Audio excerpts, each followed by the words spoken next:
दक्षिणामूर्तिसारम्भां शङ्कराचार्यमध्यमां रमणाचार्यपर्यन्तां वन्दे गुरुपरम्परां वन्दे गुरुपरम्परां वन्दे गुरुपरम्परां शुक्लाम्बरधरं विष्णुं शशिवर्णं चतुर्भुजं प्रसन्नवदनं ध्यायेत् सर्वविघ्नोपशान्तये आङ्गिकं भुवनं यस्य वाचिकं सर्ववाङ्मयम् आहार्यं चन्द्रतारादि तं नमः सात्विकं शिवम्.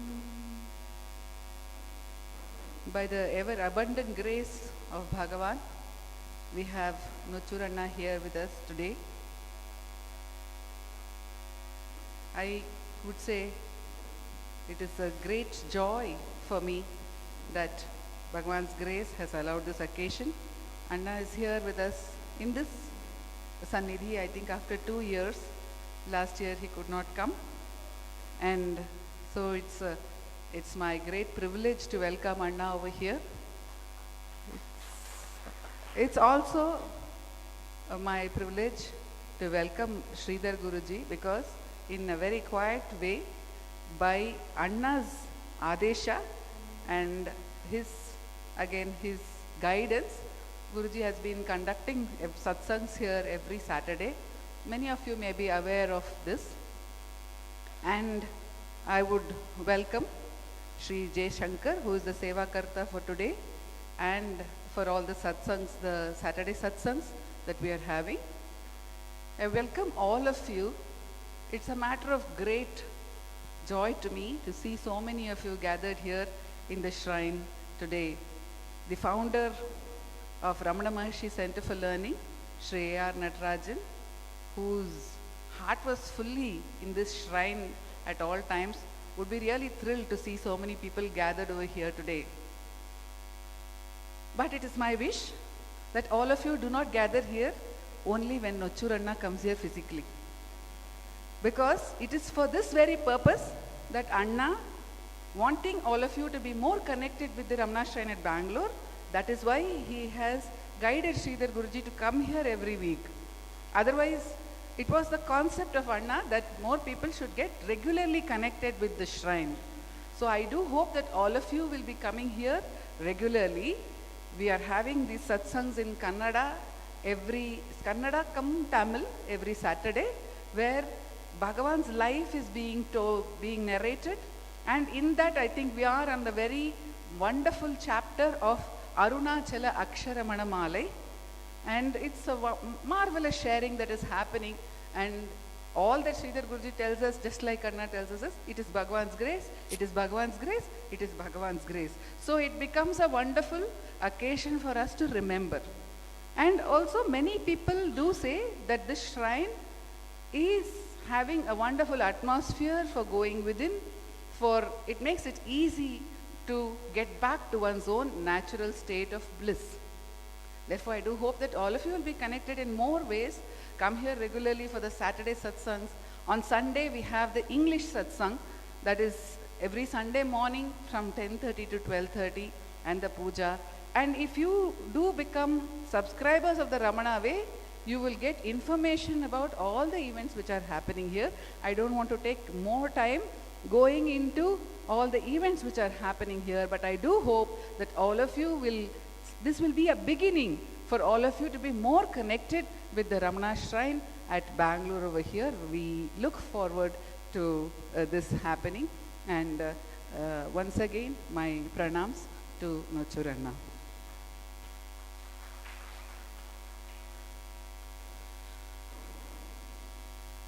नमः परमर्षिभ्यो नमः परमर्षिभ्यः अन्तर्यस्य बहिर्विधूततिमिरं ज्योतिर्मयं शाश्वतं स्थानं प्राप्य विराजते विनमतामज्ञानमुन्मूलयन् पश्यन् विश्वमपीदमुल्लसति यो विश्वस्य पारे परहम् तस्मै श्रीरमणाय लोकगुरवे शोकस्य हन्त्रे नमः.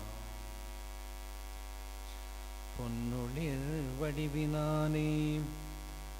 பூரணவதனத்தானே தன்னரும் சுவானுபூதி தரையலாம் மணக்கையை உன்னரும் புகழை கேட்டும் உலகலாம் தேடி வந்தேன். என்னருள் இறையே ஞான ரமணனே ஜோதிக்குன்றே ஜோதியே வடிவாய் நின்ற சோணமாசைலம் தன்னில் வேதிய உருவினோடு விருபாக்ஷ குகையில் மேவும் ஆதியே அநாதி வைப்பேம். அமலனே ரமணா என்னை சோதியாதாண்டு கொள்வாய் சித்பர ஸ்வரூபனியே சித்பரானந்த வாழ்வே சிவத்தொடும் கலந்த தேனே அத்புதானந்த பாகே அகண்டனே ரமணா உன்னை கற்பகத் தருவாய் நாடி கடிதெழுந்தோடி வந்தேன். விற்பன உருவே காவாய் விமலனே அருள் கண் தந்தே தந்திடாய் தளிர்பொற்பாதம் தமியனேன் சிரத்திற்சூடி நொந்திடா வாழ்வதெய்தி நொடியதில் பவனோய் போக்க அந்தனா அமரர்காணாம் அருணை வாழ் ரமணா மோனாம் எந்த நாள் அடைவதுன்னை இருவிழி மணியே சொல்லாய். மணியெனப் புகழ்வதல்லால் மற்றொன்றும் அறியாயேழை அணிமை நின்று யானும் அலறுவதறிந்திடாயோ தனியன தகப்பேயின்று சடுக்கென என்னை விட்டோட துணியதை ஞானவாளால் சுந்தர ரமணா போற்றி. ரமணனே ஜகத்தினோடும் ரவியுடு கணங்களானோன் ரமணனே அகத்திலாடும் இரத்தினச் சுடர் விளக்காம் ரமணனே விமலவேத ராட்டினத்தாடும் தேவன் ரமணனே ஞான நாட்டில் ரமித்திடும் அரசாய் நின்றோன் நின்றிடும் நினைவு தன்னை நிமிடத்தில் நீக்கி நெஞ்சை அன்றையன் திருமாலாய்ந்திட்டறிந்திடா அழகன் பாதம் சென்றிட நிறுத்தும் சோம சேகர ரமணமூர்த்தி என் பெரும் துயரம் நீக்காய் ஏகனே யோக வாழ்வே வாழ்ந்திடும் உலகினோடு வடி உரு நாமமெல்லாம் தாழ்ந்திட ஞான பார்வை தழலதை தனக்குள் வைத்தோய் ஆழ்ந்திடும் யோக ஞான ரமணனே அழகின் மிக்கோய் சூழ்ந்திடும் சுடரே சோழ மலை வளர் புனித தேவே தேவனே ரமணா பாதம் தேடினேன் தெவிட்டா ஞான பாவனாதீத மௌன பரம்பொருள் உருவினானே ஜீவனும் சிவமும் ஒன்றாய் தேகிய உளத்தினாலே சாவதும் பிறப்புமில்லாம் தத்துவ முடிவாய் நின்றோய் நின்றிடும் சோணசைலம் நிலைத்திடும் ரமணன் வாழி மின்திகள் சடையனோடு விருபாக்ஷ குகையும் வாழி வென்றிடும் துன்பம் போக்க வெங்கடரமணன் சொல்லும் உந்திகள் விருத்த மாலை பொலிவுற வாழி வாழி.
It is by the abundant grace that we are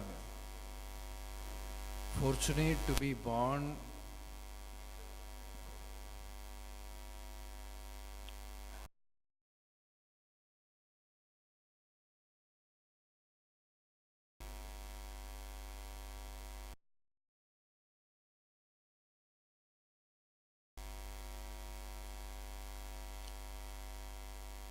It is not that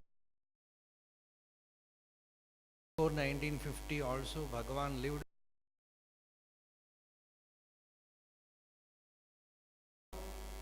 Bhagavan Maharshi continues to initiate as he used to do when he was in physical body.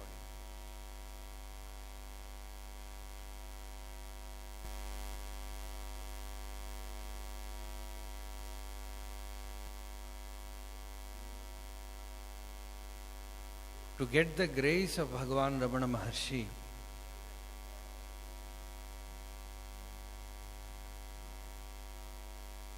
and to bask in the radiance of Arunachala,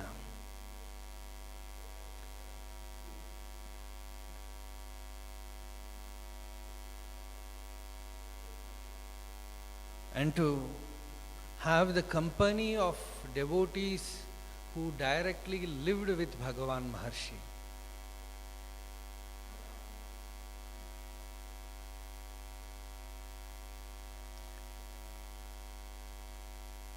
I feel it is the greatest of blessing, grace that one person can get.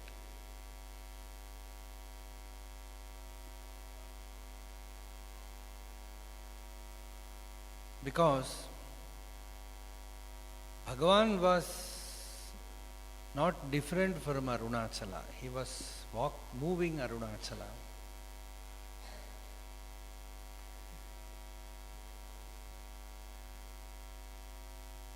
Arunachala is Ramana in mountain form, and Ramana is Arunachala in human form.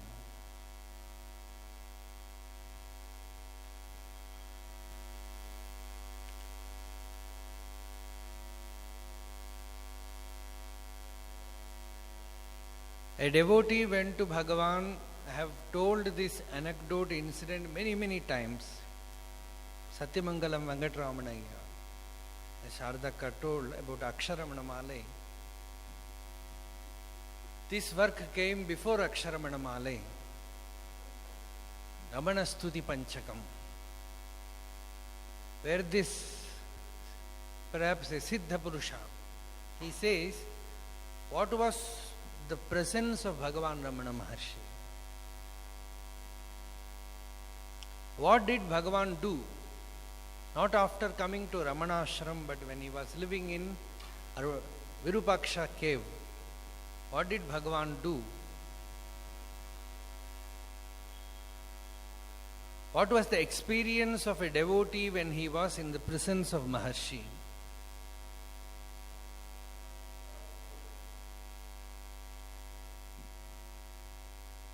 There is a song in Stuti Panchakam, Nindridum Ninaivu Tannai Nimidattil Niki.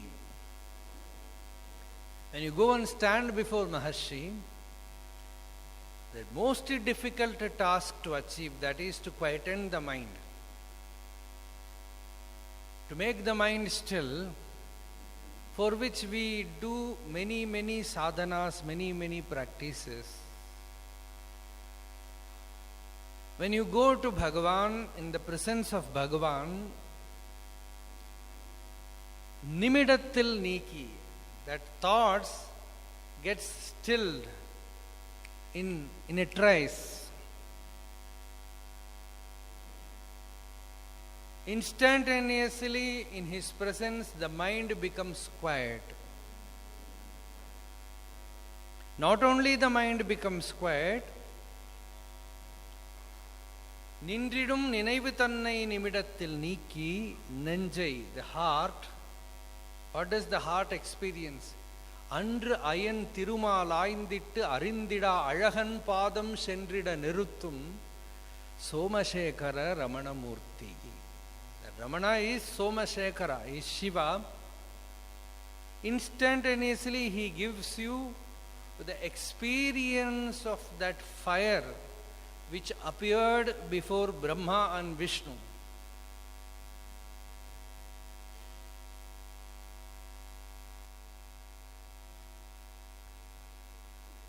In the beginning, when they searched the top and bottom of that column of fire, that Agnistambha, Jnanastambha, which appeared before Brahma and Vishnu, they could not find the source, but you will find it if you stand before Bhagavan. In his mere presence, the inner heart realizes that jnana in you. And all the sorrows of life comes to an end by it.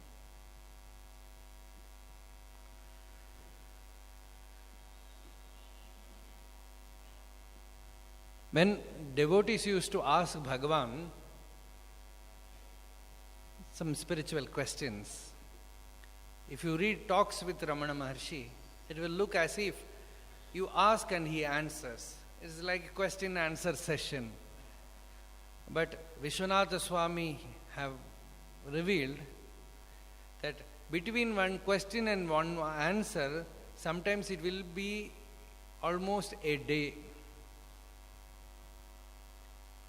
Rarely Bhagavan will answer then itself. Sometimes 10 minutes or half an hour it will take, or perhaps one day also it will take. But when you read the talks, you don't feel it. It is like question, answer, question, answer. Before answering, Bhagavan's that maunam, you know, that prepares you to receive the answer.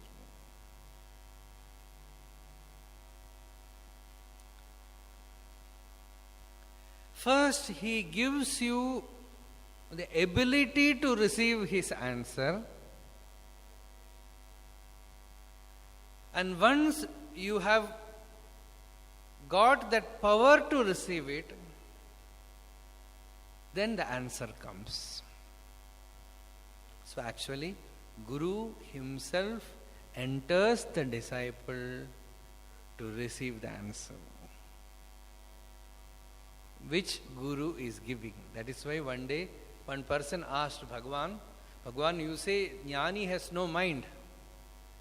But when we ask, your answers are so clear, so precise. How is it possible? Without mind.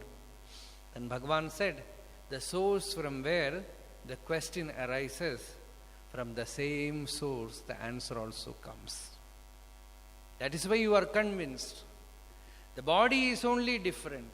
The answering center is the same. That is why you are completely convinced.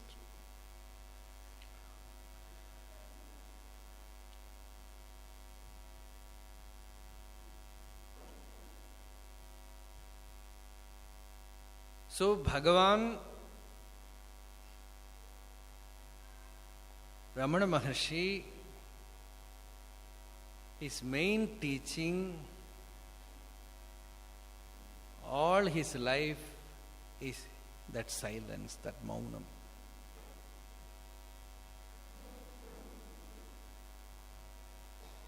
That maunam gives you power to receive the teaching, and the teaching makes you mauni.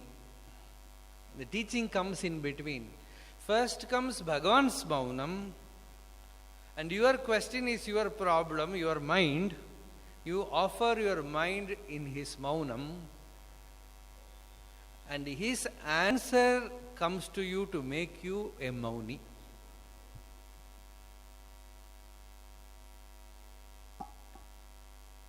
See, maunam is not stoic silence. Don't think it is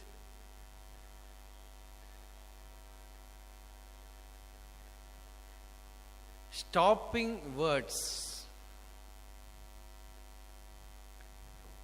That Bhagavan himself says in Aksharamana Male, Karpol Maunam. Mauniyai,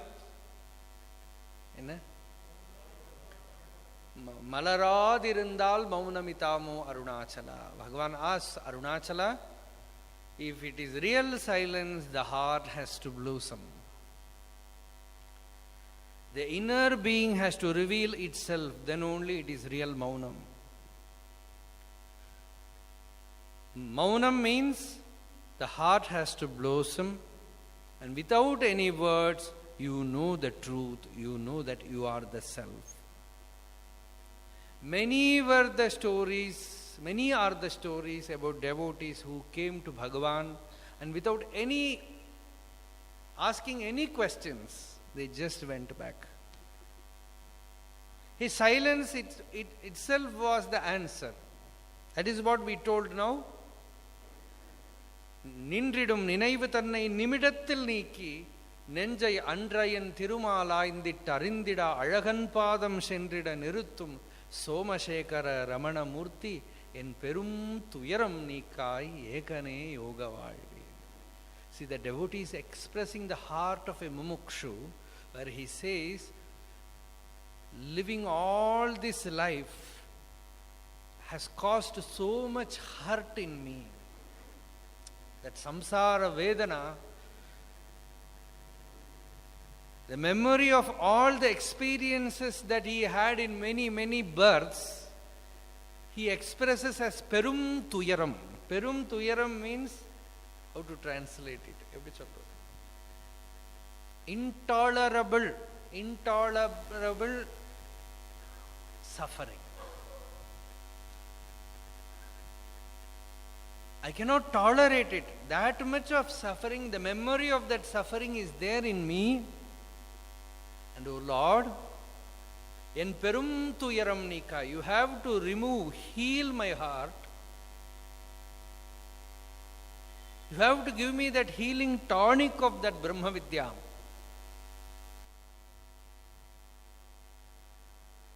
And make me also like you in that state. The state in which you are, that same should come to me. Tan padam yanakku tandanan. Bhagavan says, in one of his patikams, he says, Arunachala gave me his own state. So here the devotee asks, you give your state to me. Ni nan arapuli nidam kalimayamai nindrinum nilai arul Arunachala. Oh Arunachala, give me that delightful oneness where neither you exist nor I exist, only that nirvana exists.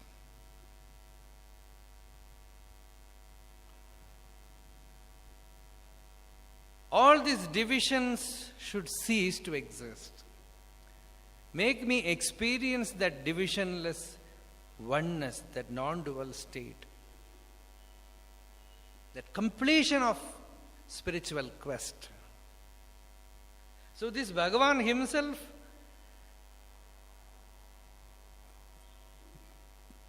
is teaching us in Aksharamanamala what the heart should pray. See, these prayers also arises naturally when you reach that state. He will make you pray. Even prayer is not in your hand. See, there was one devotee in ashram.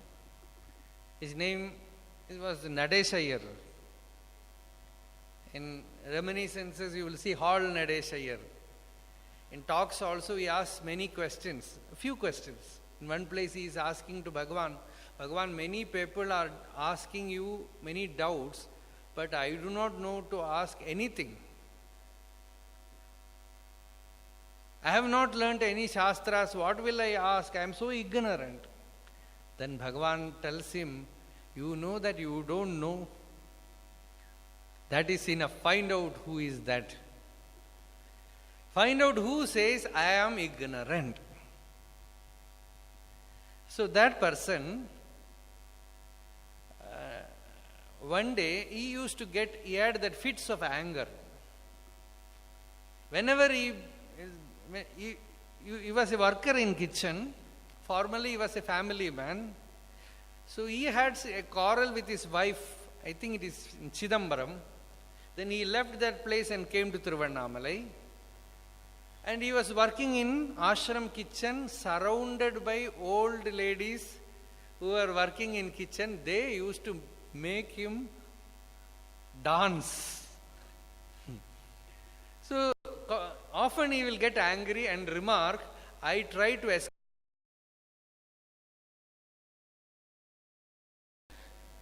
They are giving me so much trouble.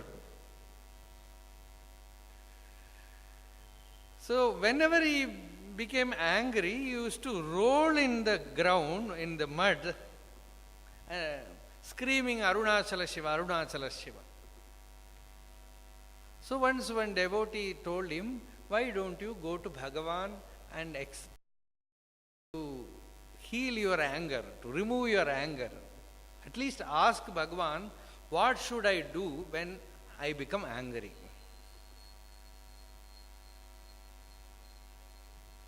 He felt that is a good idea. Next day, he became angry for some reason.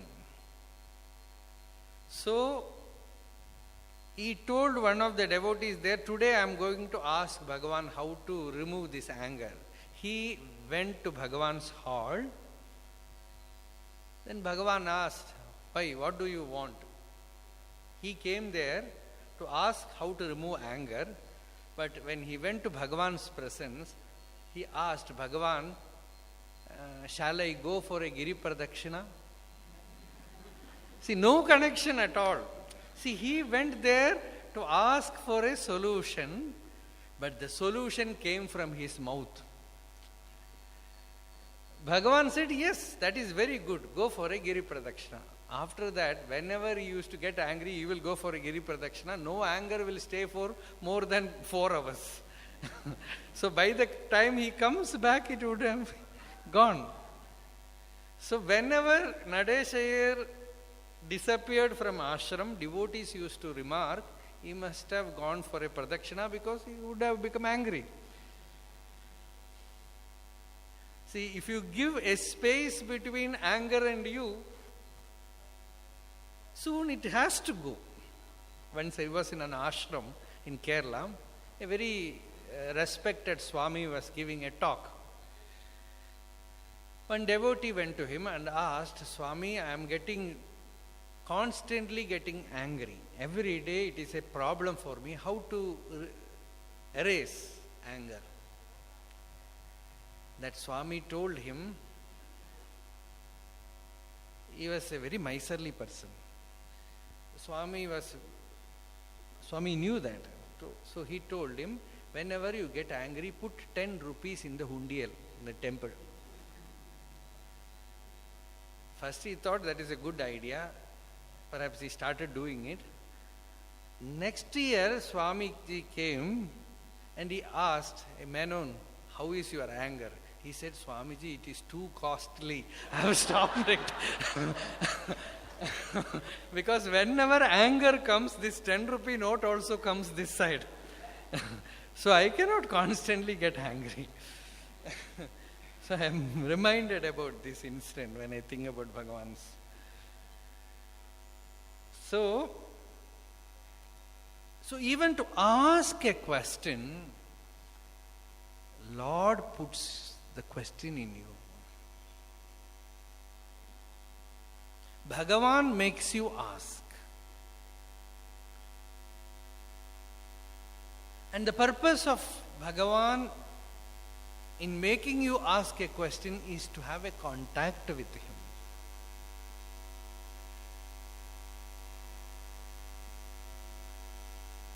So that He can turn, Bhagavan is not interested in the question, He is only interested in the questioner, in the person who is asking the question.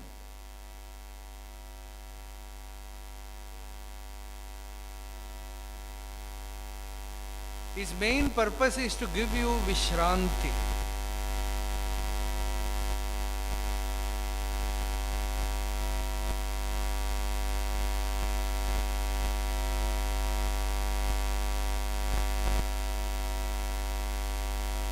Who am I? The teaching of Bhagavan is so well known. But Bhagavan always did not just prescribe who am I like a medicine. He saw to it that the devotee stayed in that state.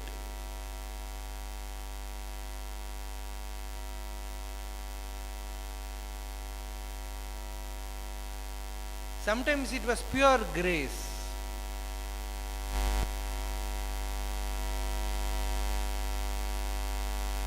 One devotee, Shivananda Swami, who was Bhagavan Maharshi's attendant, to him only Bhagavan gave the last thanks. Yeah, Shivananda Swami. Last thanks. When Bhagavan was about to drop his body, Bhagavan gave thanks to him. And the word Bhagavan expressed is Santosham. In Tamil, Bhagavan told him Santosham. And he also, like this Nadesh Iyer, once told Bhagavan, I do not know anything about God. And all these devotees, they know Vedanta, Siddhanta, many things. And they ask you question, you give them answer. But I do not know even to ask a question. Then Bhagavan told him, Yadayum Pate Emandurani.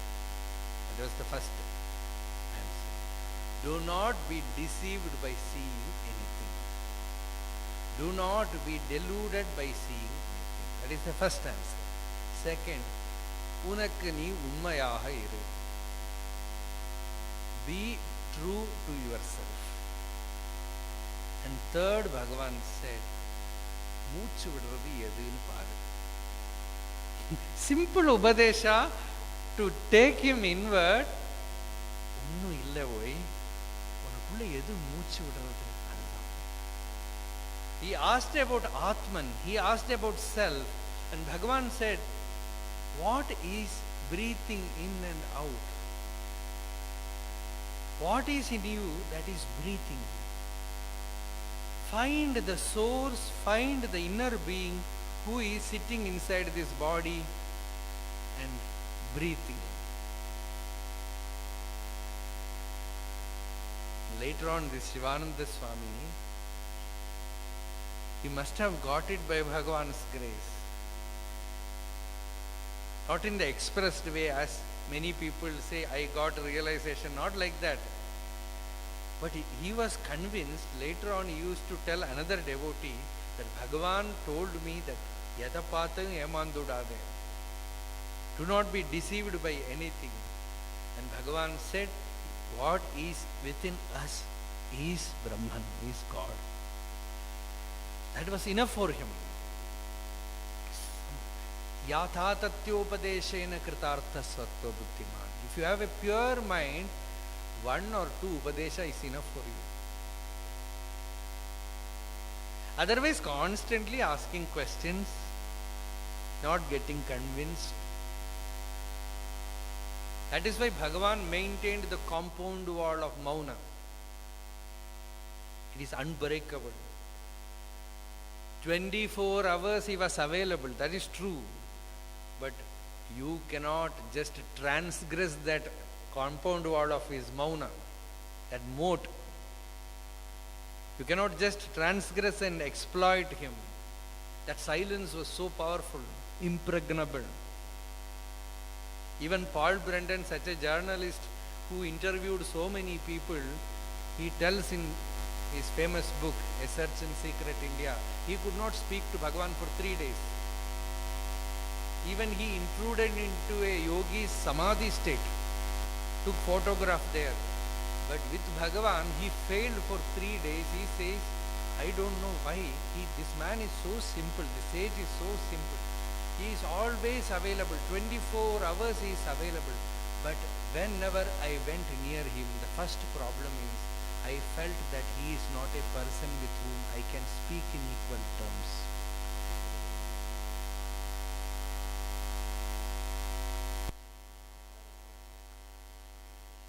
And then secondly is silence.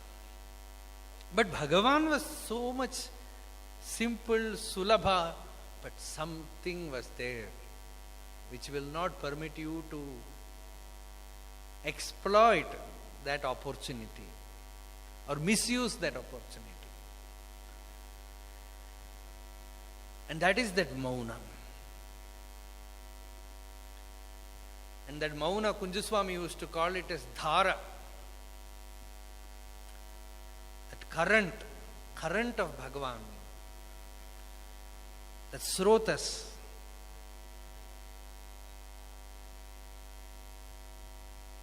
But those devotees who are really thirsting for Bhagavan's blessing, they got it. Bhagavan made them see that the real Bhagavan is within you.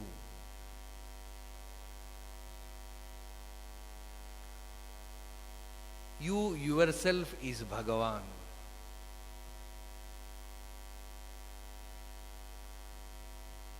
The real Ramana is not that physical body, it is the self within you which is ever experienced by you as I. When Swami wrote a poem in Malayalam and asked Bhagavan, Bhagavan, who are you? Are you Subramanya? Are you Vishnu? Are you Shiva? Hariyo, Shiva Guru, Yativarano, Arivanuru, Kutukam Mama, Hridaye Guru Mahima. Then Bhagavan, beside that paper, behind that paper, Bhagavan wrote a verse in Malayalam and gave it to him. There Bhagavan said, I am the self, Ramana is the self. In the heart of Hari, in the heart of Shiva, in the heart of Brahma, in the heart of Subramanya. Not only in their heart, in your heart, in everybody's heart. Hariyadi idara jeevara dahavaricha guhayil arivairami paramatman arunachala Ramanan. If you want to know who is Ramana, go within you. Plunge inside and find out what this I is.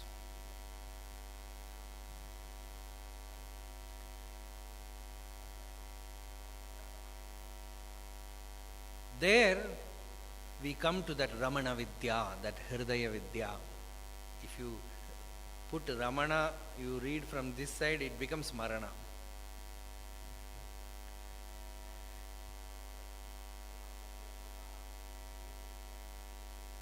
Ramana means marana of all that is falsehood, untrue. That Ramana Vidya begins from your mind and ends in the heart.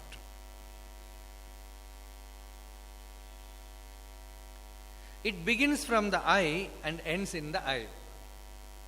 Bhagavan wrote one verse as the Mangala Venpa for Viveka Chudamani. Somehow I forgot to mention it in the Viveka Chudamani Pravachanam, but perhaps I mentioned it in last year. Ahamenum Moola Aviddai Ahandrida Ahamahamaga Allum Pahalara Ahamolir Atmadevan Padattinil Ahamahirvaha Anisham Ramikyave. This one verse is more all compromising. It contains everything. It condenses the entire teaching of Bhagavan more than Hriday Guhara Madhya in a way. Because Ahamenum Moola Aviddai. This I is the Moola Avidya, says Bhagavan.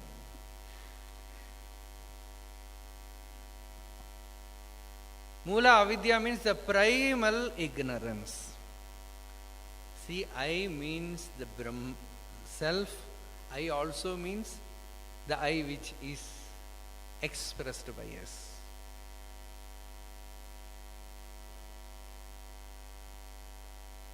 When you say I, that is Moola Avidya, the primal ignorance. The first error, Jiva Bhava.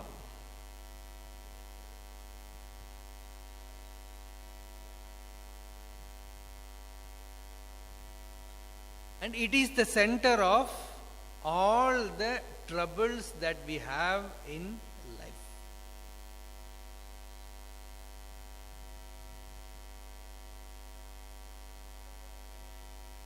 Whether worldly or spiritual. Any trouble comes, any problem comes, to whom?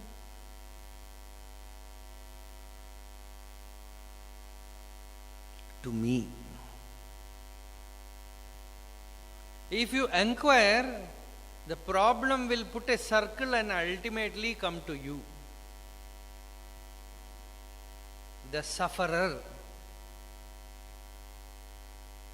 the person who suffers, is this I.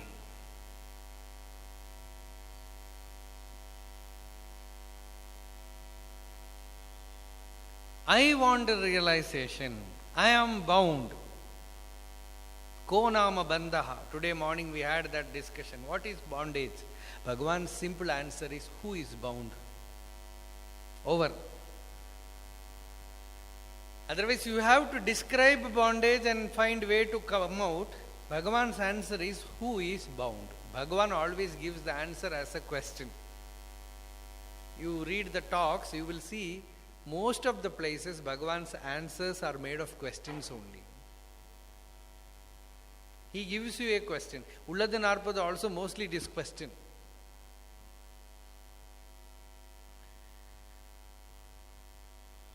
Ulladaladu, ulla porul, ullado.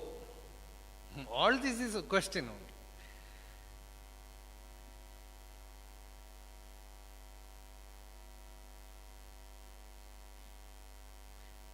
Who is bound? Who is suffering? Who wants to know?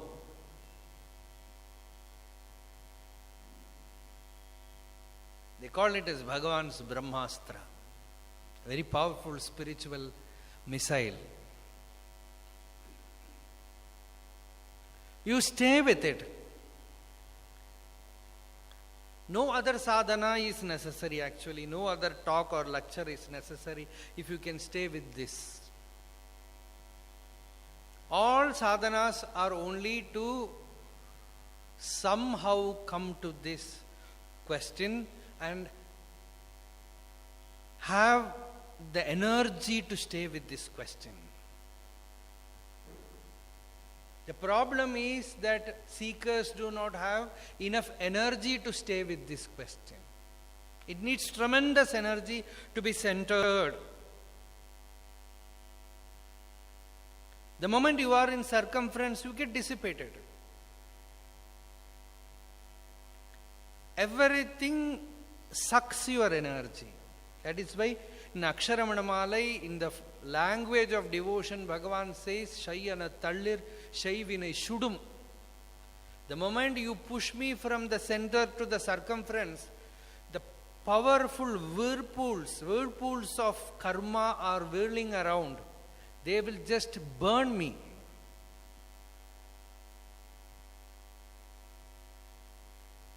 To be centered means the mind dislikes that because it is like standing on fire. The center is heart, the center is I.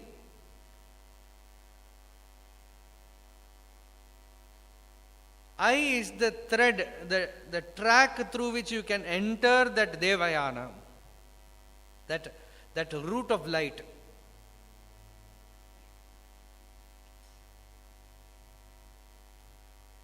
See, I am not using ordinary language now.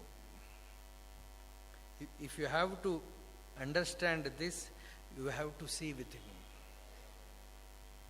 See, the I is so simple, so direct that everyone knows it. It is a mantra which is always reverberating within you, within everyone, within animals, within every creature.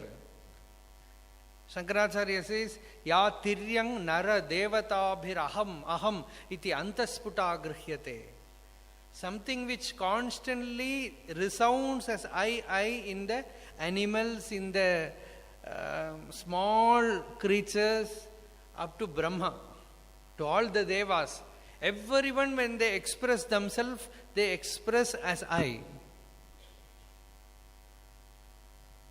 That is the mantra.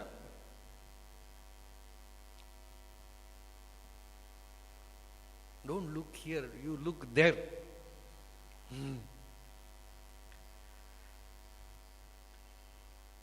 Learn to turn the ears inward.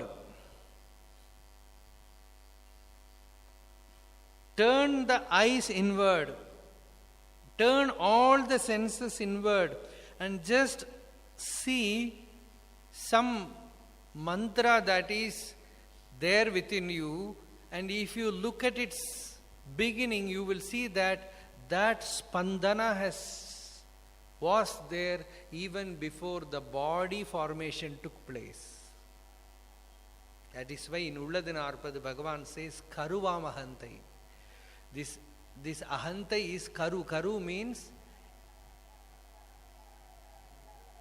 it's not even embryo, because if you have to call something as embryo, it should be at least 5 or 10 days. Then only they call it embryo. That's the first germ, the first manifestation of life. Yeah? The first manifestation of life is this throbbing within. First that throbbing happens, and that throbbing, the moment you hold on to this throbbing which is felt within, and you constantly feel that throbbing within you.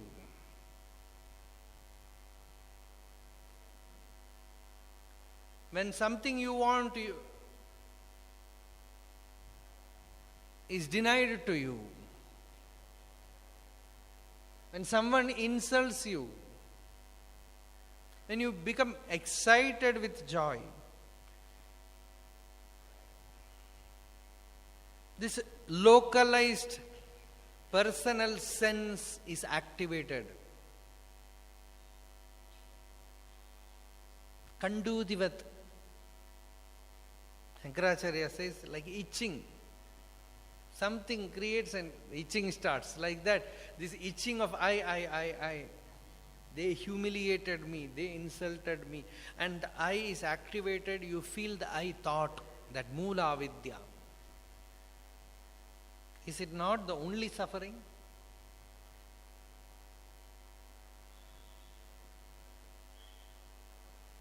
And all the spiritual practices, whether it is bhakti or jnana, is to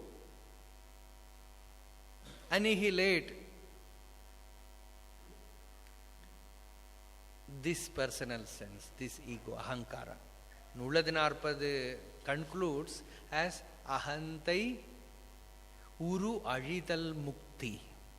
Mukti is complete erasing of this ego form. Ahantai uru ajidal. In Aksharamana Malai, Bhagavan has given us a prayer, Manam konduru pavar, Manathai ajittu, Abhimanamilladu olir Arunachala. Says, oh Arunachala, this manam, this assumption, this self-assumption, this self-assertion, this ego which comes out as arrogance and pride and excitement and trouble, all kind of troubles. It gives me so many innumerable problems. So that manam, manathai ajittu, by removing that manam, abhimanam illadu, when the ego is not, when the I does not arise, olir Arunachala, Arunachala, you alone will be there, you will shine forth. Naan udiyadu ulla nilai, Naam aduvai ulla nilai. This is Bhagavan's beautiful definition. When the I is not, we are that. And when the I does not arise, what exists there? You do not sleep. In sleep also the I does not arise. But you are awake, you are alert, but there is no I.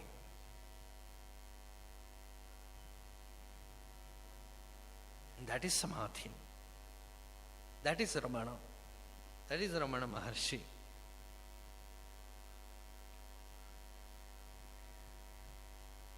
And how that I will it so easily go? Major Chadwick, a great devotee, when he came to Bhagavan Maharshi, he understood the teaching so very well. One day, Bhagavan was in his usual walking, he came to Chadwick's building. You can see it inside ashram, the Korangatotam. Near that building, you can see that even now. Chadwick made a small construction and Bhagavan went there and asked, what is it? Chadwick said, Bhagavan, this is the samadhi of my ego. Then Bhagavan said, Ivvalavu elisha podekalan theriyale voy. Bhagavan said, is it so easy to bury it? I was not aware that you can bury it so easily. Because in Who Am I, Bhagavan says, without inquiry, with no other method, you can remove this sense. The snake that is misapprehended in the rope cannot be killed. You have to bring light and see whether the snake is there. Then you see that the snake is not there, only rope is there. Like that, you have to look at the ego and recognize what it is made of. You have to do Atma Vichara. No other go.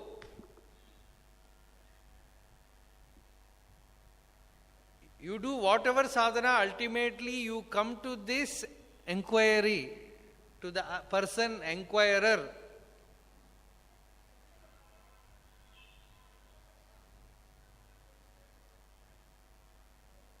So the I is the primal ignorance, mula vidya.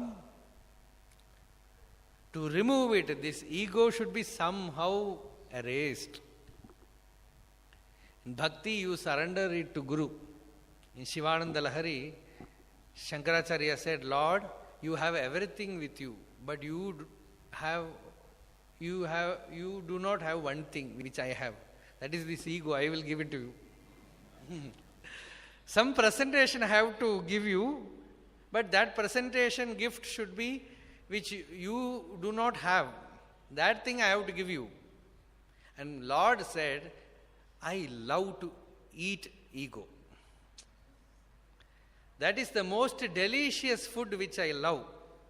Uyir Unniyam Arunachala, says Bhagavan. Arunachala's name is Uyir Unni. He feeds upon the ego. He loves it. And Bhagavan prepares the ego and gives it to Arunachala.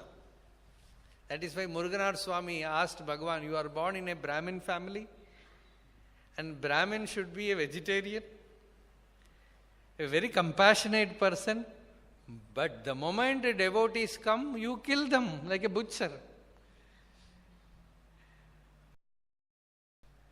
Payilum talam yaduvo kolai payil vittavar yavaro.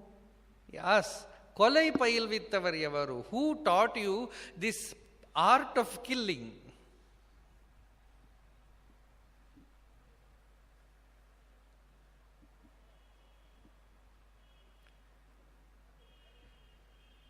The moment the devotee goes to that master, the master removes the ego.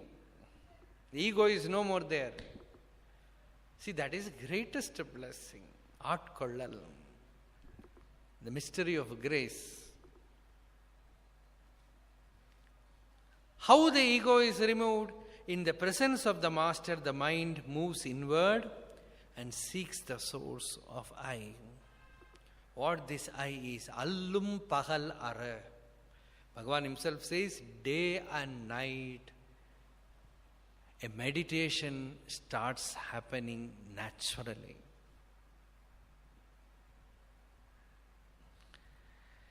A meditation which is attention on the I.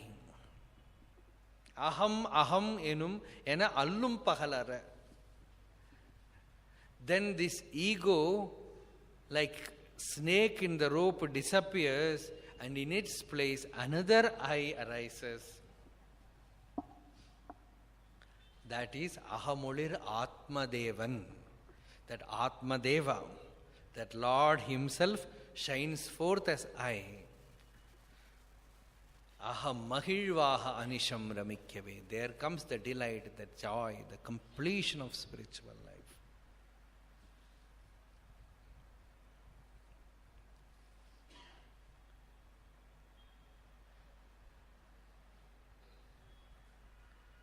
So now, if anyone wants to ask something connected to this,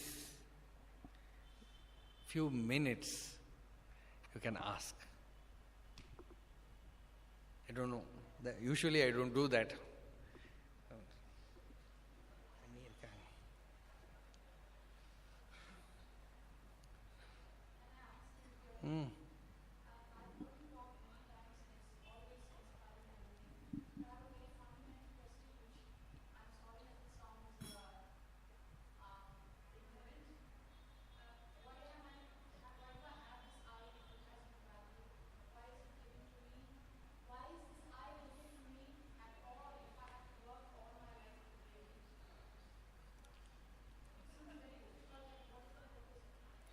To whom is the I given?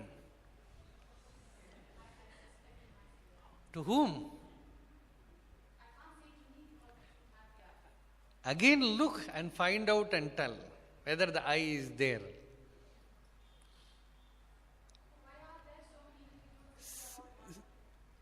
Question who is seeing the individuals. First give your address.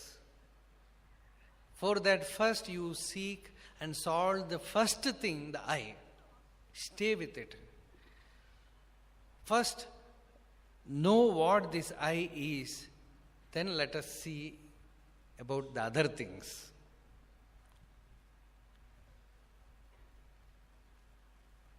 Practically, you have to come to that experience of it.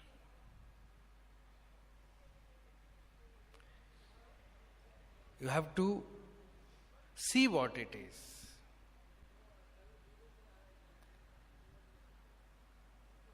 Later on, we will see.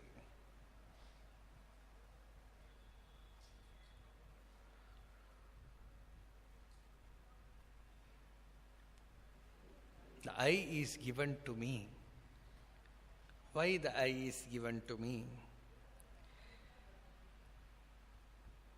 Why so many individuals? Why the world exists? The simple answer for all this solution is deep sleep.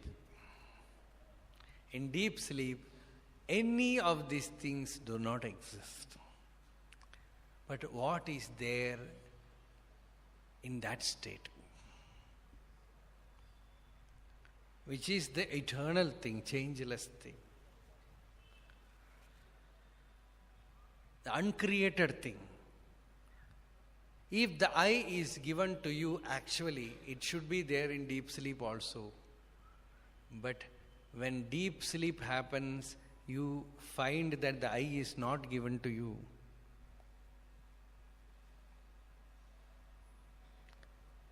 The I is given only to the mind, because only when the mind arises, it arises. When the mind goes, it goes. See, we are here not sitting to find some answer to some philosophical question. We are spiritual seekers. We are not seeking answer why this world is created. Satyam, mrishava, chididam, jadam va, dukkam, sukham veti, mudha vivadaha. Adrishtaloka niraham pratitir nishtha avikalpa parama akhileshta. Bhagavan in Saddarshanam says whether the world is true, whether the world is false, whether the world is real, whether the world is unreal. These are all useless arguments, because the world is not seen when the ego is not, when the mind is not. And by getting answer to these questions, you will not find spiritual fulfillment. But if you seek the I to the source, you stay with the I, you will find fulfillment. So this is a spiritual path which is being given to you. When I tell you, you can ask a question, it is only just a trial whether we can find some new track through which we can again go to the source. But if we are pulled again to the circumference, to the brain or to the mind, the purpose will be defeated. So you have to always remember that we are, in a way, we are seeking a method to meditate, to experience the self. And that Bhagavan is giving us, find out what this I is. Why is not a spiritual question. It is a question which is permitted in science, not in spirituality. Because when you ask why, it is in the relative plane only the answer will come. In spirituality, only one question, that is to whom. To whom this question comes. To whom this doubt comes. Who is affected? Who is having the I? Who is seeing the world? The world never comes to you and tells you, I am here. You only say. And who is the seer of the world? This is a prakriya through which you can go to the source. Find out the self and be free from this suffering. That is what Bhagavan did all his life. Whoever asked him any question, he turned them towards the questioner. Sometimes it will be mere look. Sometimes the silence itself did that magic. And sometimes Bhagavan will ask, who is the questioner? That was compassion. Who is the questioner? Who is the doubter? Doubt the doubter.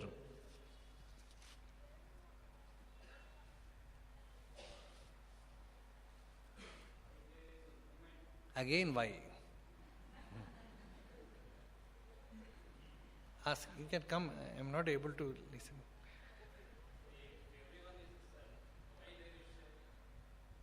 See, why is not permitted? Why is not permitted? Why is not permitted? Who told you there is a movement? Who is experiencing the movement? Find out who is the experiencer of the movement. Who is asking this question?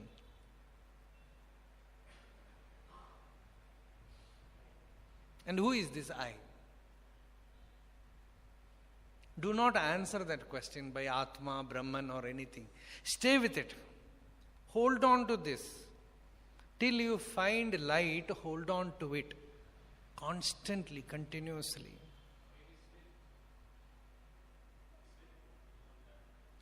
Again come back. Again come back. There is no other way. Slip is natural. Coming back is sadhana. Again come back. Who is affected? Who is suffering? Who is this I who wants to get released? Stay with that I. See, this is possible, this is simple, this is direct. This is the most powerful spiritual sadhana that a person can do.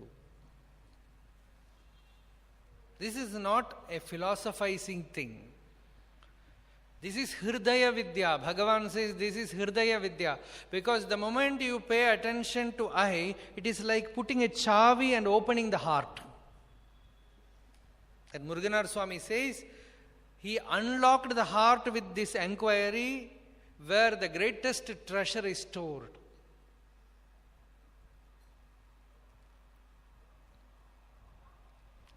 Kottamiladu kulavum shempurul puttai viduthanan unti para.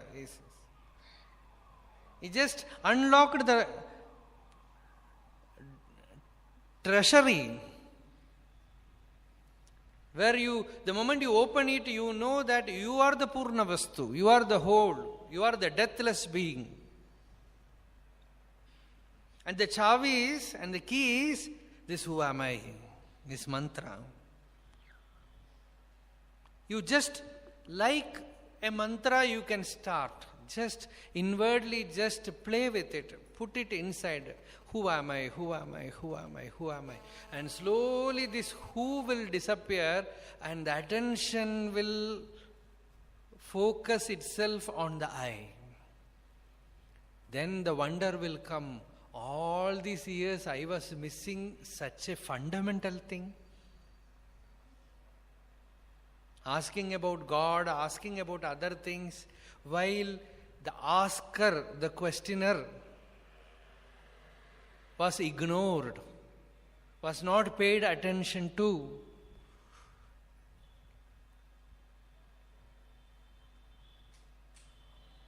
The first, Tanmayundel munnilai padarkaigal taamulavam.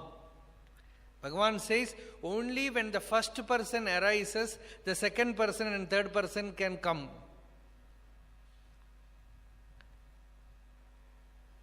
Without Tanmay, Munnilai and Padarkai cannot come. Without the I, you and he has no meaning. It's absurd.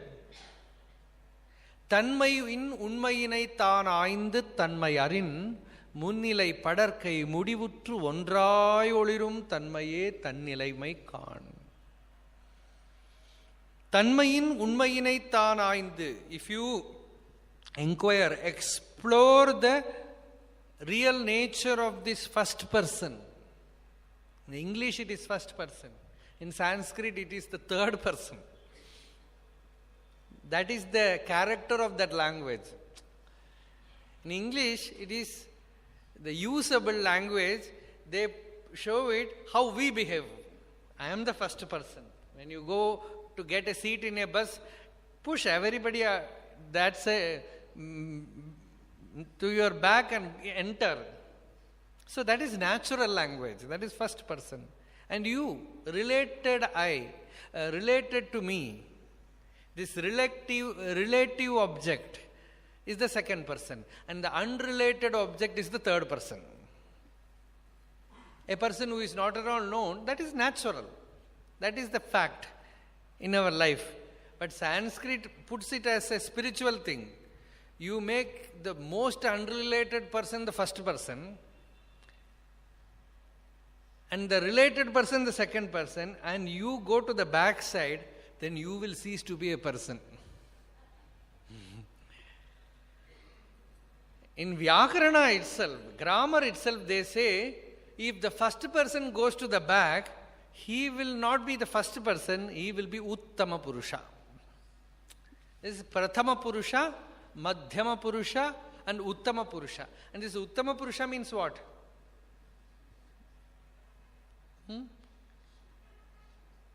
Uttama Purusha means Ishvara. Uttama Purushastvanyaha Paramatmetyudahritaha. Gita says Uttama Purusha means Ishvara. Because the ego has to, if the ego has to live, the ego can live only with recognition. If you completely ignore it, it will just disappear. If it disappears, only the all-pervading principle will remain.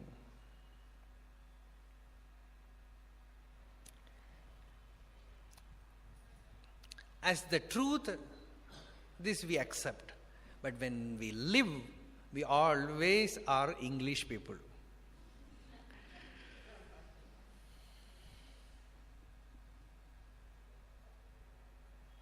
That is why the Upanishad says, better you accept the I is the first person. Now you find out what that I is. Because it is, if it is ego, your first person is bad. But if you know its real nature, you will know that it is Ishvara himself. Then neither the first person will remain, nor the second person will remain, nor the third person will remain. Only that Ishvara Tattva, Ishvara principle will remain. This you inquire inwardly through who am I, and know that your greatest blessing lies in egolessness. And after accepting this principle, you have to somehow transform your entire life into an austerity through which you can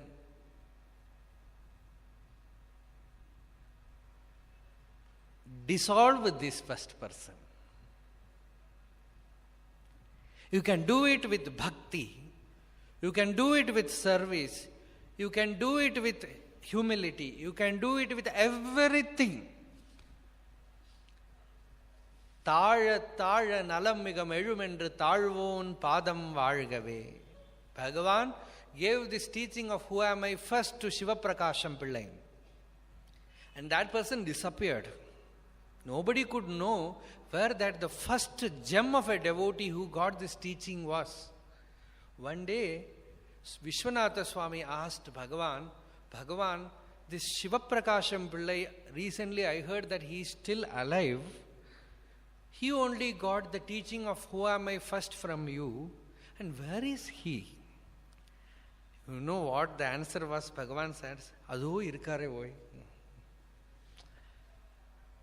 The person who was the first devotee, he was sitting in the corner of the hall on that particular day, whole body is besmeared with bhasma,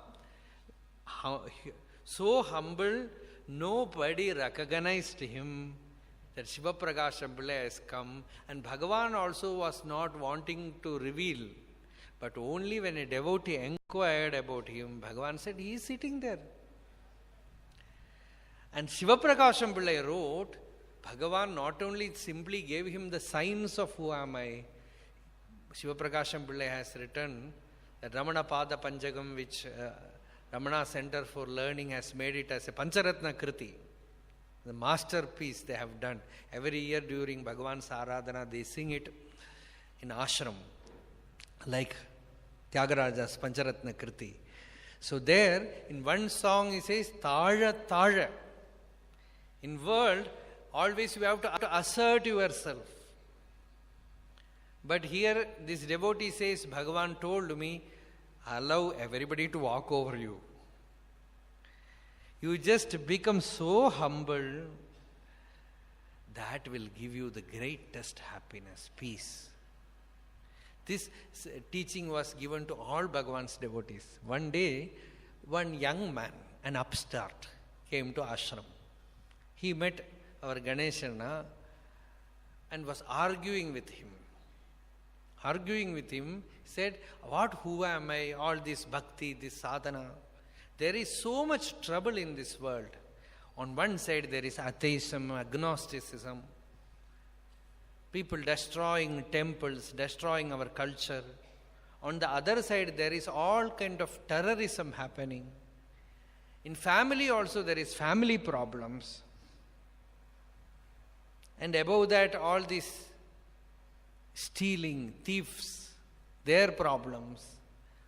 All these problems are there. And religion-wise also there is problem. Lot of conversions are taking place. That was another concern for him. So he told all these things, and Ganeshana took him to Kunju Swami. He said, he's a good Swami, you ask him.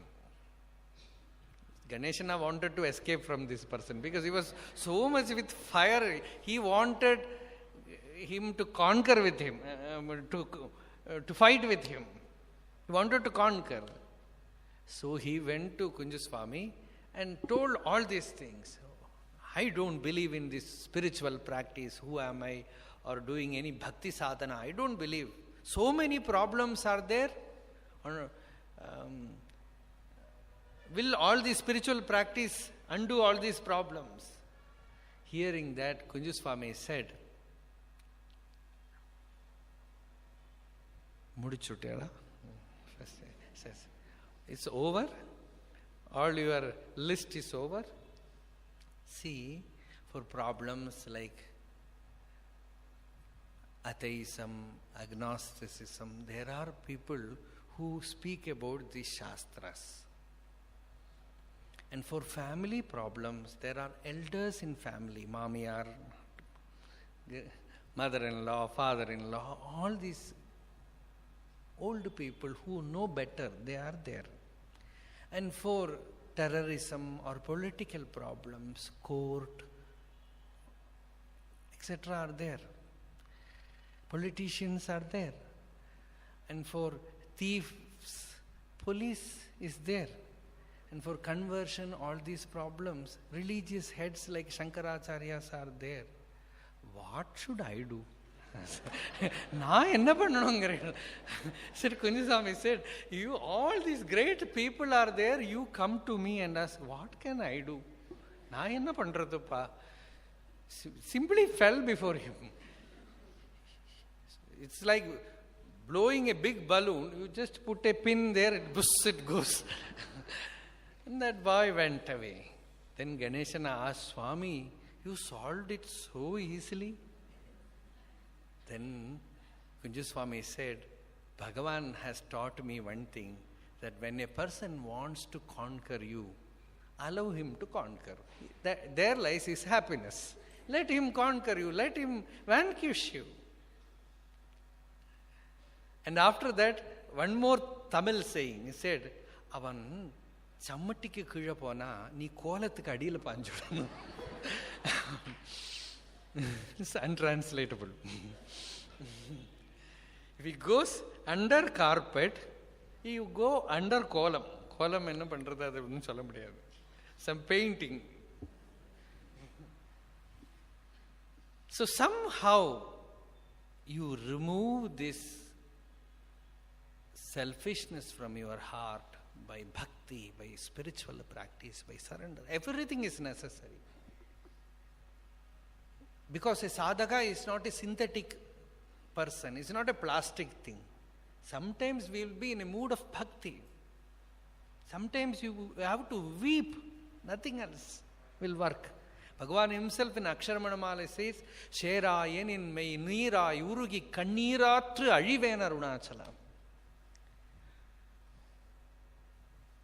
If you deny me that experience, if you are not coming and merging with me, I will melt my body in tears.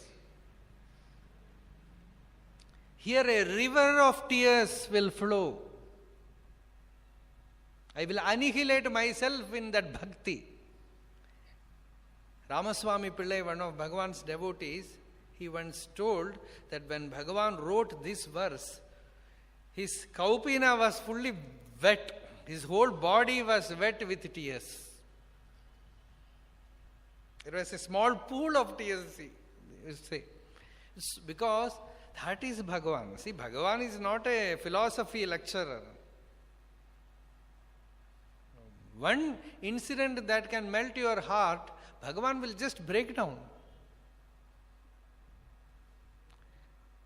That is why that Satyamangalam Stuti Panchakam says, Jivattuirayum Parattuirayum Shertirukkappidi Tondraki Bhavathil Nindru Tanai Marandu Paramagi Pazhuthu Thanithu Vittan. That Jiva and Para, that I and Brahman, by listening to the Mahavakyas in the traditional way or by inquiry, you know that I am one with that truth. For a minute, for a moment you have a glimpse, but it is not enough. Bhavathil nindru, with tremendous power of bhava, you remain in that state constantly. Then you no more identify with this person. That is Bhagavan. Balram Reddy used to say, Bhagavan was always Brahman. Our KVS used to constantly tell that. KVS, Bhagavan was always Brahman. Bhagavan was always Brahman means what? There was never a moment when he was not in that state. Paramagi, he became God himself, Pazhuthu, and there was no hurry to express it to others. He allowed it to become a very sweet fruit. Thanithu Vittan. Like that a sweet fruit naturally falls from a tree, that enlightenment, that sweetness of realization, that deep, profound experience naturally separated him from ignorance, from world, from samsara. See, Bhagavan's life, there was no effort in any way. He was not seeking it. That is why in Aksharamanamala you have always this tone of Arunachala catching hold of him.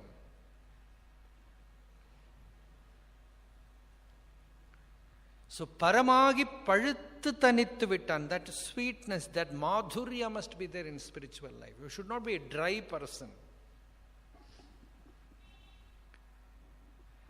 That constantly you have to live in that state, either in bhakti or in jnana.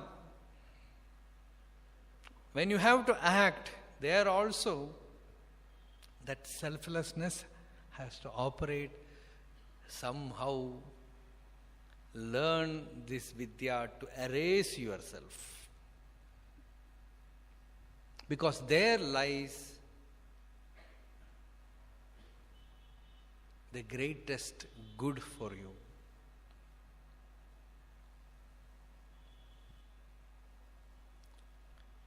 Spiritual, we are seeking something which can give us complete fulfillment.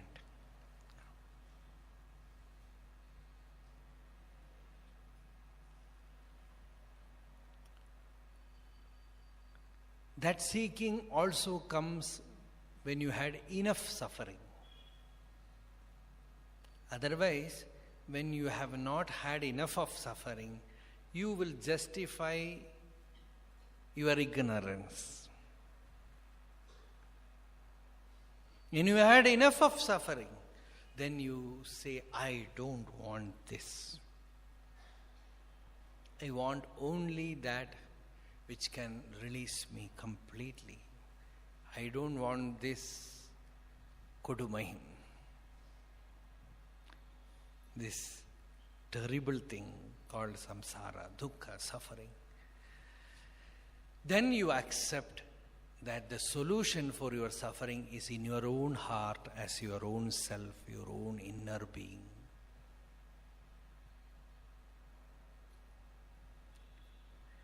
And once you attain that state, then I come back to the question which one of our questioners asked, why all these things are created?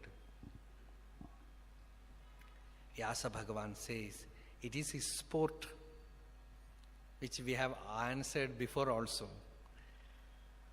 When you want to have pleasure, when you want to have this plurality, you have it. But when you want to stop this play, you have to come to this non-dual awareness. Lokavattu lila kaivalyam. After knowledge, if you see all this plurality, Bhagavan never asked any devotee to renounce externally. He said, you live, but only after knowledge you will know the purpose of this life. You will know how to live this life with all its grandeur, with all its dharma. And you can see Bhagavan is more a Vaidika Rishi. Shankaracharya came at the period after Buddhism, very close to Buddhism. Perhaps because of that, there is a lot of flavor of sannyasa, Buddhistic teaching, sannyasa. He was about to reform that sannyasa ashrama itself.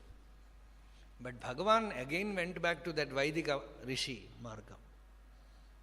He never, even in Ramana Gita, when Kavyakanta Ganapati Muni asked him about 4 ashramas, Bhagavan spoke only about 3 ashramas. Brahmacharya, Garahastya and Vanaprastha. Then again the questioner asked about sannyasa ashrama. Bhagavan said, Turi ashrama kale swayameva bhavishyati. When you become mature enough, Turi ashrama, 4th ashrama will naturally come to you. It is not something which you have to force. The moment you know, the moment you realize, the 4th ashrama is bound to happen. And your jnanam itself is the 4th ashrama. Your realization itself is sannyasa ashrama. So you don't need a separate sannyasa ashrama. And Bhagavan never encouraged anyone to take bahya sannyasa. Many of Bhagavan's devotees wanted to take kashaya. Bhagavan said, why? I am also wearing only a white cloth, white kaupina. Many lived as sadhu, sannyasis, in that highest renunciation was there in them, but externally Bhagavan never encouraged anyone to have that. And he accepted all kind of lives. He said, you can have this state wherever you are, in whatever situation you are placed. Somebody asked Bhagavan that certain people are known that they are jnanis, but they perform all kind of actions in the world. How can they be jnanis? Because the questioner was taking Bhagavan as a sample, and he wants Bhagavan to tell him that jnani should not perform any activity in the world. But you know what answer Bhagavan gave? Bhagavan said, who told you that a jnani should not do anything in the world? If that is the thing, all the great sages who did many things in the world will become ajnanis. Above all, Ishvara will become the greatest ajnani. Because he is the most troublemaker. Creation, destruction, dissolution, all things done by him, and he will be the greatest ajnani. So, jnanam only gives you that fulfillment, inwardly makes you free, and your prarabdha, wherever it places you, unconditionally you will be free. Be sure about it. This is only a medicine which can cure your disease.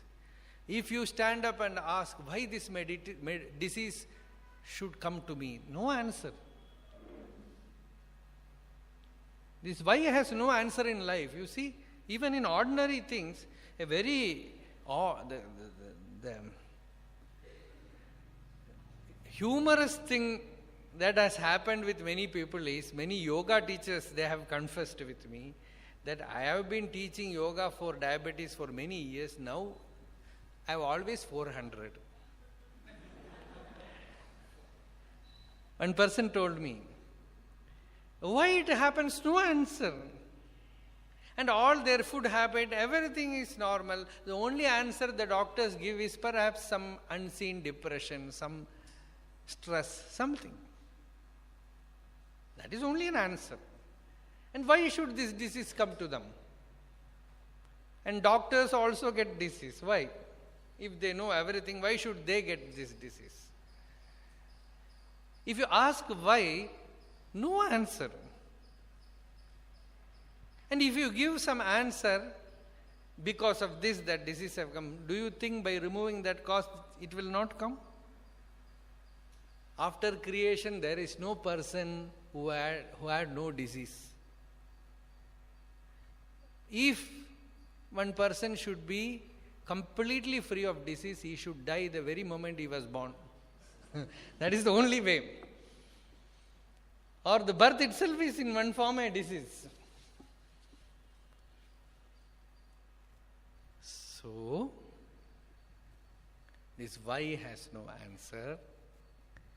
If you start asking why, you have to ask why for why this problem, why this trouble, why this trouble. Then you will get only one answer, that is, you are fallen in a sewage.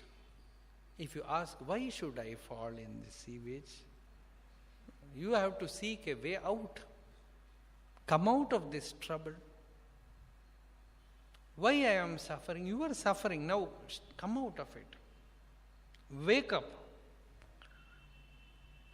And for that, you have to do sadhana. Somehow you have to make the mind one-pointed, should have discrimination, dispassion, bhakti, that tradition, everything must be there. You should do bhakti. You have to hold on to Ishvara. That is why Bhagavan wrote this Aksharamana line. Because when you are in a mood to do meditation, to do self-enquiry, that is one point. Some other point will come when you cannot hold on to anything other than Lord. Then you have to do bhakti. By all this bhakti, jnana, everything combined, that sweetness must happen in life. That purnatva must come, that shanti must come. Simply pretending or making others call you a great man will not do. Because inwardly your heart will say you are suffering, you are suffering, you are suffering. You cannot silence that voice. That should say, in your heart should say that blessed I am. Dhanyoham, dhanyoham, dhanyoham.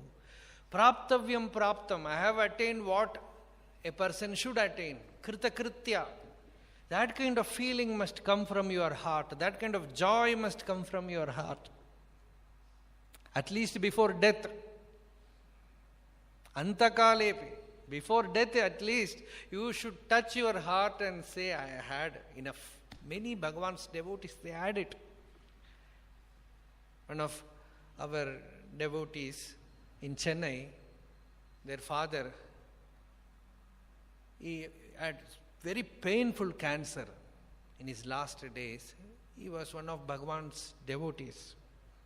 His son went to him and asked, you are having so much pain now in your body. If you ask why this pain to such a devotee, no answer. But the mystery is, when his son asked him, Poda, he said, you don't know. There is only, I see only light everywhere. There is only a Jyoti everywhere. So to another person, Sitapati, when I saw him in Mumbai, he was literally in the bed, everything in the bed, that water bed. They have placed him in the water bed. There in that room, some of the devotees who came with me, they are also here. You could feel Bhagavan's presence in that room. He said, Bhagavan is always around me in this room. There is only an effulgence inside me. See, the achievement is not bodily, it is not physical. The alchemy has already happened. Their contact with the Master has sown the seed. You know, he is not a sannyasi, but he is one of the greatest sannyasis, perhaps.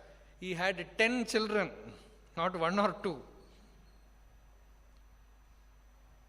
A very touching story. His life, he had 10 children. He was working in a firm in Mumbai, and he was devoted to Lord Subramanya from his childhood. Somehow all these Subramanya devotees came to Bhagavan, because he was a manifestation of Subramanya. So, one day, he always had contact with sannyasis, renounced sadhus. So one day he was going to his office. On the way in the church gate or somewhere there in Mumbai, one sadhu called him. You come here. Where are you working? He said, in this company I am working. Oh, how many children do you have? I have 10 children. How much salary do you get? This much. And then he said, I'm going to get promotion next month. Oh, are you not ashamed? The devotee was telling me the story. He said, I was wondering, why should I be ashamed to get a promotion, to get good salary? Because I am a big family man, so much responsibility. I have to look after all these children. And this sannyasi suddenly appears from nowhere and makes fun of me. And he is asking, are you not ashamed to earn money? And not only that, you see, he put a bomb. That sannyasi said, don't be too happy. It is only for 3 more months. And he was shocked because he didn't know. He was not sure what will happen in 3 months. Whether I will lose my job or... He went to his company. He did very well there. And in the meanwhile, there was some problem in some transaction and some 2-3 lakhs was missing. And the company made him responsible, and they told him, you are responsible for this money. He said, sir, this is not our mistake. This is the mistake of the other company who have given us this project, this order. I will go and convince them. But inside was the fear about this sannyasi's prediction. So he went to that company, had a meeting with the chairman, and convinced them that it is their problem. They have done the mistake. They accepted, and they said, we are very sorry. We will give you more orders for this mistake. So he became happy. At least that prediction perhaps is not going to come true. And the chairman said, you sit outside my room. I will send my peon with a chit. Then you can come inside. Then I will give you extra order, and you can go happily back to your company. So he was sitting outside the room, feeling peaceful, happy. And the peon came outside after 10 minutes. He said, chairman is calling you inside. And see, the person was about to enter the room of chairman, that kind of door, no, which if you open it will go back. He just opened that door. Lord Subramanya was standing there. He said, go back. says, with so much tears coming out of his eyes, his Sitapati Mama told me, நான் நன்னா இருந்தா அவனுக்கு என்ன போச்சு தெரியல. I was at a point where I was going to rectify the problem, but he appeared before me abruptly and told me, go back. I silently went back to my home, but he took care of me like a child. My eldest son got a good job, everything was done well. Perhaps one of his sons, he was here last 2 or 3 days, I don't know whether he is here.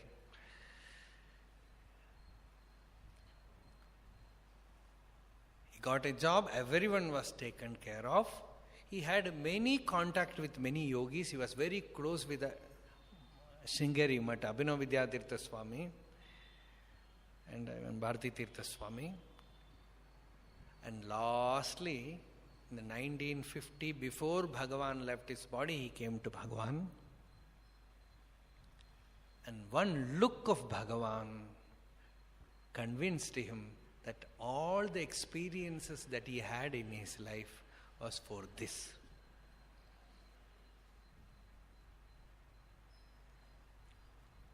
Whenever I went to Mumbai, he will only garland me, do everything. So lastly, he was waiting. He was telling, you told me that I was waiting for you. I was afraid whether I will drop my body before you come. So some of us went to see him in that room. There he told that scene. See, many devotees felt with so much suffering in the body, there is so much joy in that person. That grace of the Lord, grace of the Guru is that it makes you feel complete even amidst suffering. So that completion is Guru Prasada. Now you can have the other Prasada also here. They have arranged it. So time is already up. We will see in the evening. Arunachala Shiva, Arunachala Shiva, Arunachala Shiva, Arunachalam, Arunachala Shiva, Arunachala Shiva, Arunachala Shiva, Arunachala, Arunachala Shiva, Arunachala Shiva, Arunachala Shiva, Arunachala, Arunachala Shiva, Arunachala Shiva, Arunachala Shiva, Arunachala, Arunachala Shiva, Arunachala Shiva, Arunachala Shiva, Arunachala Shiva, Arunachala Shiva, Arunachala Shiva, Arunachala, Arunachala Shiva, Arunachala Shiva, Arunachala Shiva, Arunachala, Arunachala Shiva, Arunachala Shiva, Arunachala Shiva, Arunachala. One more thing is, as Sharadaka told, very often Sridharji is speaking on Bhagavan's life and teachings here. I think second Saturday. Every Saturday. Whenever he is not here, it will be announced. Otherwise, every Saturday morning, 4 to 5, evening 4 to 5, Sridharji is speaking on Bhagavan's life and teachings in Kannada or Tamil. Both. So, that if you could come and participate, that will be a great blessing, because such a great devotee, unassuming devotee, without any motive, is doing this for so many months. I think perhaps 1 year, more than a year, is continuing this. So it is all the devotees in Bangalore, they have to somehow find time and participate in that satsang. Hara Namah Parvati Pataye.